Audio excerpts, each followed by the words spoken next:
Good morning everyone. এখন বাজে সকাল 6:45 আর যেমনটা তোমাদেরকে কাল রাত্রিবেলা জানিয়েছিলাম, আমরা বেরিয়েছিলাম কালকে সন্ধ্যাবেলা 7:20 আর বলেছিলাম যে হয়তো আমরা রাত্রিবেলা স্টে নেব অ্যান্ড দেন আবার ভোরবেলা থেকে আমরা কন্টিনিউ করব গুয়াহাটি টু রূপনারায়ণপুরের জার্নিটা, রোড ট্রিপটা। কিন্তু আমরা রাত্রিবেলায় প্ল্যানস চেঞ্জ করি।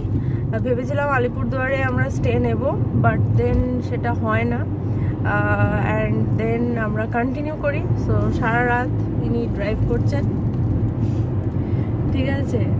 আর আমরাও অলমোস্ট জেগে, আমি মাঝখানে দুবার ঝিমিয়েছি, 3:30 থেকে 4টে আর 5:30 থেকে 6:30।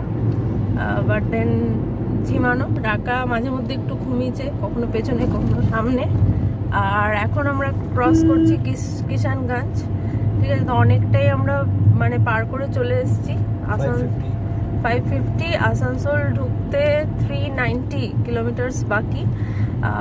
সো দেখা যাক, দেখাচ্ছে যে 9 ঘন্টায়, এখন 6:45 বাজে। আর একটা প্লাস পয়েন্ট হয়েছে যে রাত্রিবেলা যেহেতু আমরা মেজর পার্টটা ক্রস করেছি, সো ট্রাফিক ক্রাউড আমরা কোথাওই পাইনি, জ্যাম পাইনি, কিছু পাইনি, ফাঁকা রাস্তা ছিল।